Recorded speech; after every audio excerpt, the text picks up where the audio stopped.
తెలంగాణలో జనసేన బహిరంగ సభకైతే lunch motion petition కూడా క్యాన్సిల్ చేయడం జరిగింది. దీంతో పాటు ఈ తెలంగాణలో జనసేనానికి నిజంగానే మిగతా పార్టీలన్నీ భయపడుతున్నాయా అనేది ఇప్పుడు అందరిలో వినిపిస్తున్న మాట. అయితే మనతో పాటు మాట్లాడడానికి తనీష్ ఉన్నారు.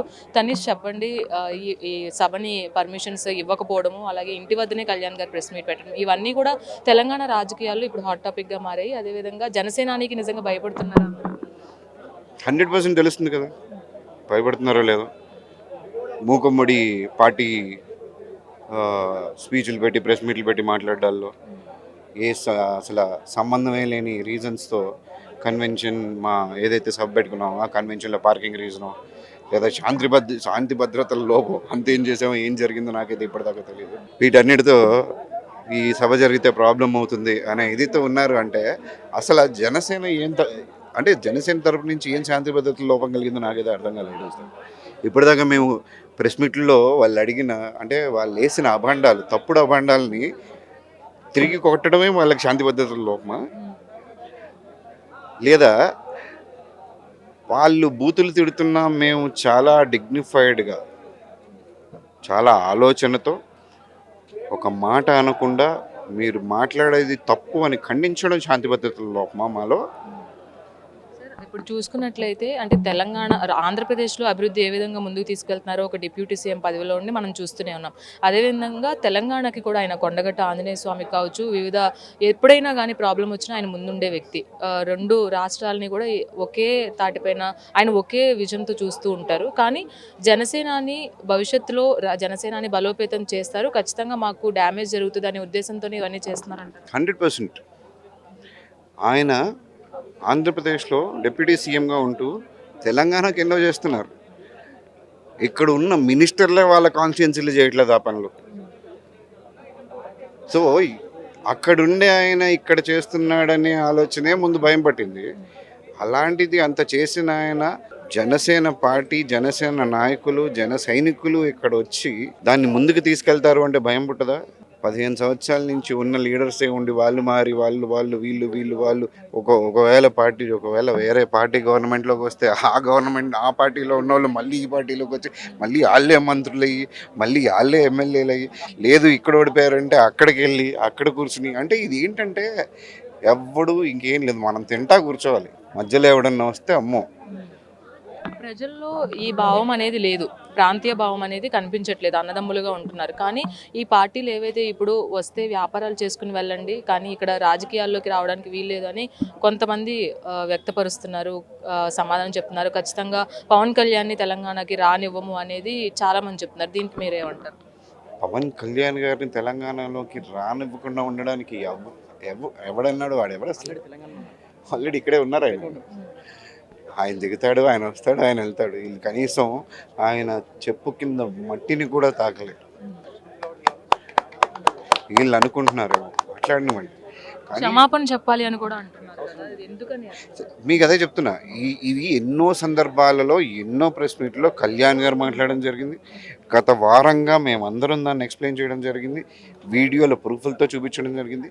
వాళ్ళకి ఏం లేదు, వాళ్ళు ఏంటంటే ఒక సుత్తితో ఒక చోట కొడతా ఉంటే ఎప్పటికైనా ఎరగకపోతుందా అనే ఆలోచనతో ఉండేవాళ్ళు తప్పితే, అరే ఇది అసలు ఇది ఇరిగే రాయే కాదు, మనం ఇక్కడ కొట్టకూడదనే ఆలోచన ఉండదు.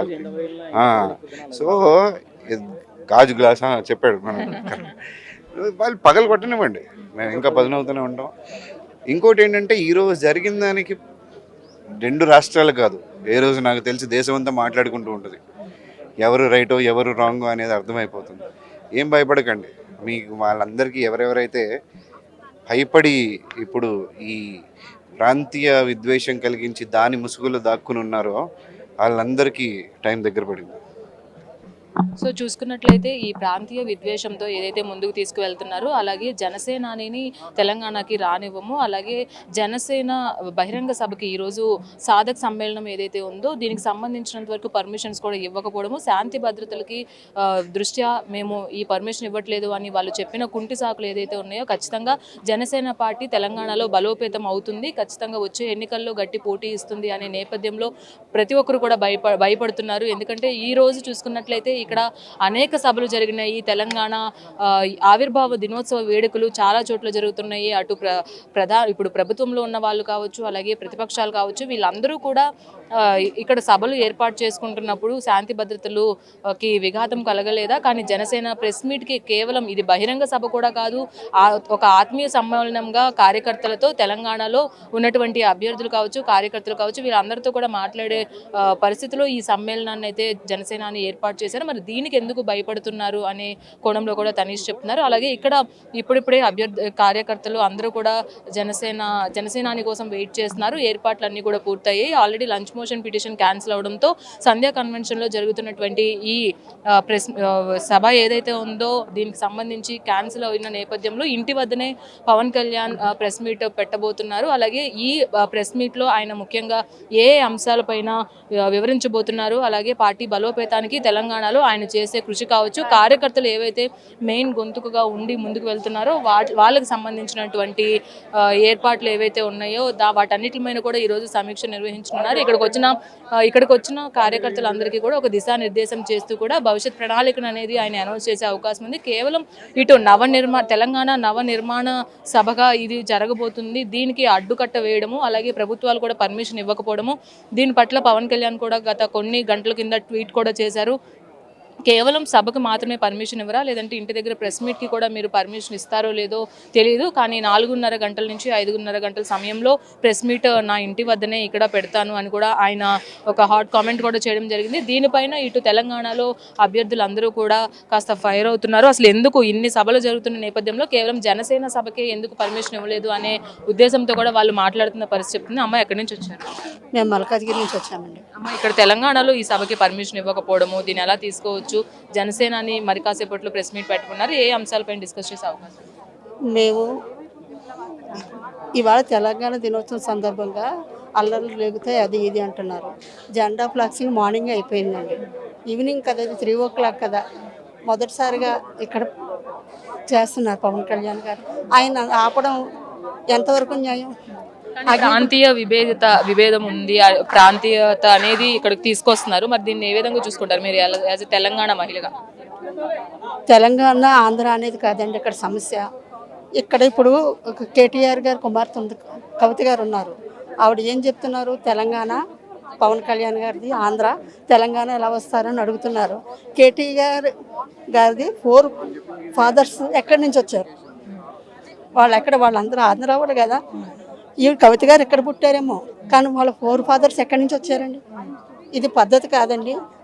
భూగోళానికి, అగ్నికి, గాలికి, వానకి, పంచభూతాలకి ఏదైతే చేతులు అడ్డు పెట్టడం ఎంతవరకు కరెక్ట్ లేదు.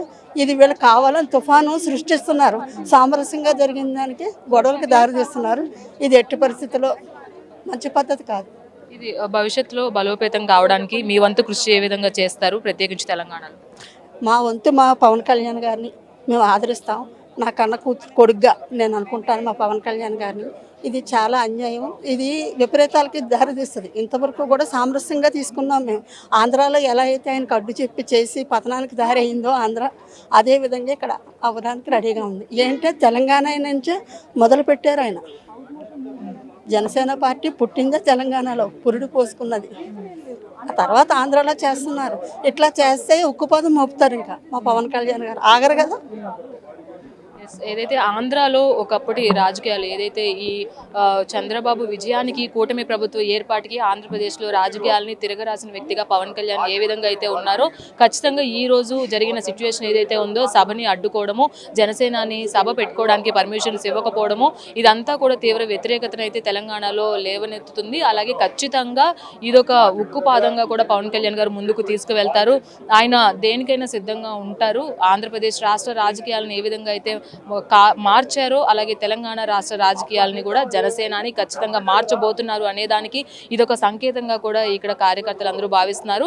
ఎవరు ఎన్ని అడ్డుకట్టలు వేసినా కానీ జనసేనాని ఆపే ధైర్యం ఎవరికి లేదు అని కూడా కార్యకర్తలు కంటాపదంగా చెప్తున్న పరిస్థితి అయితే ఉంది. అయితే మరి కాసేపట్లో పవన్ కళ్యాణ్ ఇక్కడికి ఆల్రెడీ లోపల ఉన్నారు, బయటకు వచ్చి ఈ కార్యకర్తలతో సమావేశం జరగనుంది. అలాగే ఈ దిశానిర్దేశం కావచ్చు, అలాగే భవిష్యత్ ప్రణాళిక కావచ్చు, వీటన్నిటికీ సంబంధించిన అంశాలని కీలక కీలకంగా కార్యకర్తలకి ఈరోజు తెలియజేసే ప్రయత్నం చేస్తున్నారు. సంధ్యా కన్వెన్షన్లో సభని ఆపినా కానీ ఇక్కడ మీరు ఆపలేరు, ఇంటి వద్దనే ప్రెస్ మీట్ పెట్టుకుంటాను అని ఏదైతే పవన్ కళ్యాణ్ చెప్పారో అదే ఇక్కడ చేస్తున్నారు. అలాగే తెలంగాణ ఆంధ్రప్రదేశ్ అనే ప్రాంతీయ భేదం అనేది మాకు లేదు, కానీ ఎందుకు రాజకీయ నాయకులు ఎప్పుడో జరిగిన విషయాన్ని ఇప్పుడుకొచ్చి దెప్పి పొడిచే ప్రయత్నం చేస్తున్నారు అని అర్థం కావట్లేదు. ఏదైతే కల్వకుంట్ల కుటుంబం నుంచి కవిత వచ్చి కొన్ని వ్యాఖ్యలు చేశారో కల్వకుంట్ల కుటుంబం అనేది స్టార్టింగ్ పాయింట్ ఎక్కడ ఉంది అనేది మీరు ఒకసారి ఆలోచించుకోవాలి అనేది కూడా వాళ్ళు చెప్తున్నారు. ఏదేమైనప్పటికీ కూడా జనసేనాని కోసం కార్యకర్తలు అందరూ కూడా వేకలతో వెయిట్ చేస్తున్నారు. జనసేనాని వచ్చి ఏం మాట్లాడతారు, ఏ విధమైన అంశాలపైన ఆయన డిస్కస్ చేయబోతున్నారు అనే దానిపైన ఇప్పుడు తీవ్ర ఉత్కంఠ నెలకొందనే చెప్పుకోవాలి. వీడియో జర్నలిస్ట్ రమేష్ తో రాణి, మెగా 9 టీవీ, హైదరాబాద్ నుంచి.